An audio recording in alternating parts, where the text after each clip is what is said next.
a vida de mais de 19 gatos. E esse julgamento pode mudar o curso das penas sob maus tratos no Brasil. Tudo isso com a sua ajuda. Hoje é dia de pedir justiça pelos gatos tigrados e por todos os animais que sofrem maus tratos no Brasil. Hoje vamos falar sobre Pablo Stuart Fernandes Carvalho, psicólogo de 30 anos, que morava em Brasília e com um discurso de protetor dos animais começou a adotar diversos gatos. Sempre falando que queria ajudá-los, que era protetor, que amava os animais, mas na verdade a história era outra. Atenção, gateiros e gateiras, esse vídeo é pesado. Eu não vou usar nenhuma foto, ou vídeo, ou áudio, nada assim, mas o tema é pesado. Então, se você for sensível com esse conteúdo, eu te indico a pular esse vídeo.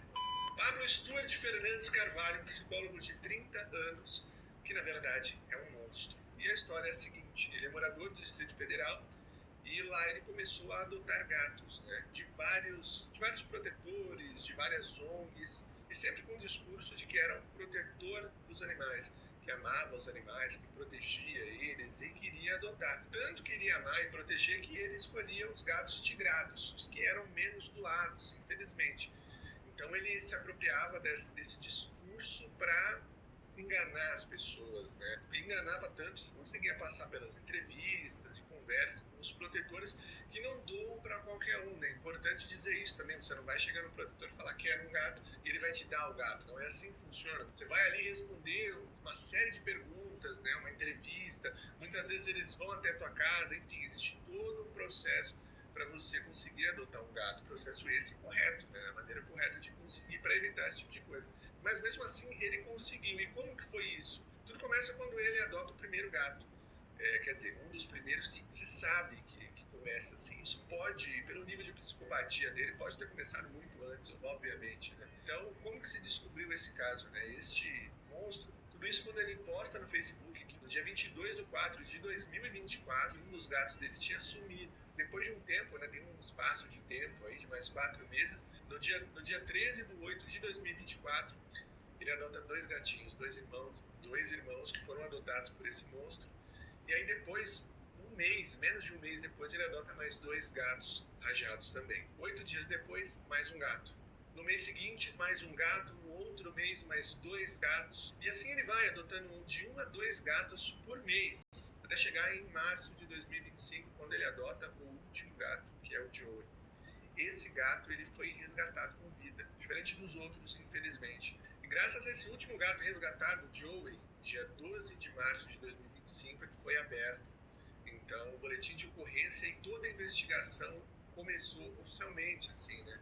Isso porque, antes disso, as protetoras começaram a se questionar, porque elas começaram a ver fotos, começaram a conversar entre si e perceber que eram a mesma pessoa que estava adotando. E para onde estava indo tanto gato? Por que ele queria adotar tanto gato assim, né? E aí elas começaram a conversar e ele sempre falava que perdia os gatos e elas foram desconfiando dessa situação toda até que resolveram ir até a casa desse sujeito, né? Para, enfim, ver o que estava acontecendo, cadê esses gatos, como é que eles estavam e tudo mais. E a protetora que abriu, né, que fez o primeiro boletim de ocorrência, que abriu a investigação até onde eu sei, ela conseguiu entrar na casa dele, sempre conversando e fingindo que estava entendendo a situação ali, porque ela já tinha percebido de fato que ele era uma pessoa que não era uma pessoa normal. Então ela conseguiu entrar na casa dele, conversou com ele. Segundo o que me contam, ele chorou, falou que tinha depressão, que teve crise e que alguns gatos sumiram. Ele sempre falava isso: um dia eu quebrei tudo em casa, abri a porta e eles foram embora. Mas a verdade, infelizmente, não é essa. Antes tivesse sido isso, antes tivesse deixado esses gatos embora e fugido, enfim. E aí você pode se perguntar: tá, mas existem provas? Ele pode estar falando a verdade ou não? Não, existem provas. As provas que foram obtidas, né, algumas até foram para mídia e tudo mais. Eu aconselho a você não ouvir nenhum desses áudios e tal, mas são coisas absurdas, assim. O que acontece é que vizinhos também entraram nessa ação. Existem testemunhas, vizinhos, que relataram barulhos na casa dele, que eles ouviam barulhos de gatos, enfim. Além do barulho, também os vizinhos relatavam um cheiro de carniça. E esses vizinhos entraram também como testemunha nesse processo todo de maus tratos, né? A polícia pegou todas essas provas, muitas coisas estão em sigilo também, porque são pessoas que estão com medo, preocupadas e acabaram querem ficar no anonimato, né? Tudo certo. mas estão colaborando com a investigação, além das protetoras também. Para a polícia, quando ele foi preso, né, ele confessou que fazia experimentos em alguns animais, isso porque ele vinha, até citou que ele tinha trabalhado na faculdade, né, não trabalhado, mas ele tinha na faculdade aprendido sobre experimentos com os animais. Isso foi uma das coisas que ele relatou para a polícia, né? E ele confessou que fazia alguns experimentos em animais e alguns acabaram morrendo. Ele não cita quais são esses experimentos, mas o Joey, que foi o gatinho resgatado, ele estava com uma patinha quebrada. Mas hoje ele está bem, está adotado, está vivendo uma vida bem, mas é isso. Ele fazia todo tipo de maldade com esses gatos, infelizmente. E graças a Deus, a protetora que foi conversar com ele entrou na onda dele e tal, e aí ela conseguiu convencê-lo a deixar o Joey ir com ela. Que tem isso também, né? Então, graças a Deus, essa protetora maravilhosa, que esse gato foi salvo, né? E teve a oportunidade de viver, diferente dos outros. E eu disse que esse caso, ele é importante, ele é histórico, ele pode mudar o curso da pena sobre maus tratos no Brasil, porque é uma realidade.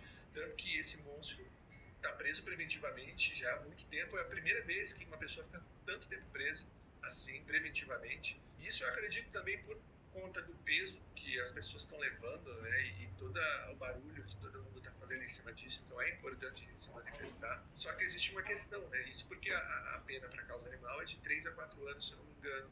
E ele pode pegar só isso, ou pode fazer serviço comunitário. Existe isso, ele pode ser solto, infelizmente. E como que a gente pode mudar isso? Todos que estão lutando por essa causa estão lutando para que as penas sejam maiores, né? A luta é para que ele pague por cada vida que ele tirou. Hoje são 19 gatos que estão aí no processo, mas a gente não sabe. Com certeza tem mais, com certeza tem mais. Né? Durante a vida desse monstro, até às vezes a pessoa não denunciou também. Existem mais gatos, a gente sabe. Mas é o mínimo que ele pague por cada vida que ele tirou. Que ele tenha uma pena para cada vida. E a luta é para que isso aconteça. E como você pode ajudar, Gateiro? Indo no Instagram do MP, do Ministério Público, vamos fazer uma pressão. É a nossa pressão popular, porque o julgamento foi marcado para quinta-feira, dia 18, e é online, justamente por conta dessa pressão. Eles fazem online para não terem uma pressão das pessoas, né, ninguém indo lá e tudo mais, para não atrapalhar o processo. Mas a gente tem que fazer barulho, a gente tem que lutar pelo direito dos animais e ir no Instagram do Ministério Público e falar lá: queremos justiça pelos tigrados, queremos justiça pelos tigrados. É isso, certo? Então a gente tem que estar em cima, por quê? Uma vez que ele pagar por todas as vidas, isso abre um precedente. Abre um precedente para qualquer caso. O caso dos gatos de Belo Horizonte, da Bast, da pessoa que envenenou os gatos, por exemplo, muitos gatos também perderam a vida lá. São gatos que podem. É um caso em que a pessoa pode pagar pela vida de cada gato. E isso muda, porque a pessoa que vai fazer maldade para o animal, ela não vai pagar pela vida de um só, respondendo por todos, ela vai pagar de todos os animais que ela tirou a vida. Isso é muito importante para que a gente mude as leis no Brasil em relação aos animais, que é um absurdo. Então você pode ajudar fazendo essa pressão junto comigo. Compartilhe esse vídeo que eu peço para você. Compartilhe onde você conseguir. Manda para as pessoas. Vamos fazer esse vídeo chegar em todos os lugares possíveis pelos gatos. Não só pelos tigrados, mas por todos os animais que não têm voz, que não podem falar, todas as vidas que se perderam em Belo Horizonte. E todos os animais, o caso do monstro que cortou as patas do cavalo e outras pessoas que fazem tantas maldades aos animais, todos os dias a gente sabe, essas pessoas têm que pagar. E a forma delas pagarem é isso. Então, que a gente se junte para poder juntos falar, cobrar das autoridades que as penas sejam maiores. Porque uma pessoa que faz isso com animal, ela faz com gente. Né? Se a pessoa fala, mas é um animal, tudo bem, a pessoa que faz com animal, ela faz com gente. Se você não tem a simpatia, você já está morto por dentro também, né? Mas tudo bem, se você tem esse argumento, a pessoa que faz com animal vai fazer com gente. Então esse cara, ele é um monstro, ele é um psicopata. O lugar dele é na cadeia, preso, pagando pelos crimes e pelas vidas que ele tirou. Então vamos juntos, todo mundo, fazer pressão em cima do Ministério Público para que seja dada a pena a todos os animais que ele tirou vida. Por todos os animais, por todos. Fala em nome de todos os animais. Então, Gateiro, e outra coisa também, além do estrago que esse monstro causou, tirando a vida desses animais, desses gatos, ele acabou com pessoas também. Isso porque tem protetores que não conseguem mais viver direito, as pessoas não conseguem mais ajudar, elas perderam a confiança nas pessoas. São protetores que imagina quem voa um gato desse, imagina quem voa um gato desse, como está a cabeça dessa pessoa. Então a gente precisa ter, por essas pessoas também, ajudar,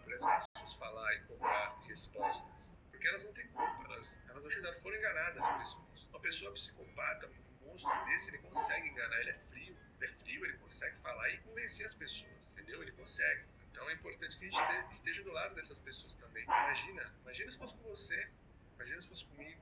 Então a gente tem que ter essa empatia de estar com essas pessoas. A culpa não foi delas, não tem nem que pensar nisso, né? São pessoas que salvaram a vida do gato, tentaram ajudar. O monstro é ele é o monstro. O único monstro que existe é ele. E é quem tem que pagar pela vida.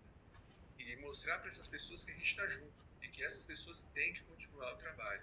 Então você, gateiro, protetor, continua.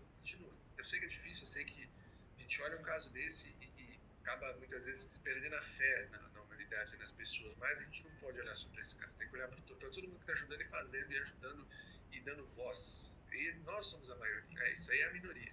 Nós somos a maioria. E é pelos gatos, é pela vida deles. Então você vai ajudar muito mais e vai salvar muito mais vida ajudando, fazendo, né, do que não fazendo. Então, sinta dentro da nossa energia, todo o nosso amor, toda a nossa gratidão pela sua ajuda e estamos juntos. Não desista pelos gatos, por você, por fazer o bem, que esse é o bem. Não desista, certo? Vamos cobrar desse monstro que ele esteja na cadeia para sempre, certo, gato? Conto com a sua ajuda por todos os gatos do Brasil, para que a gente um dia olhe para trás e veja que muitas coisas foram feitas erradas, mas hoje a gente tem justiça pelos animais.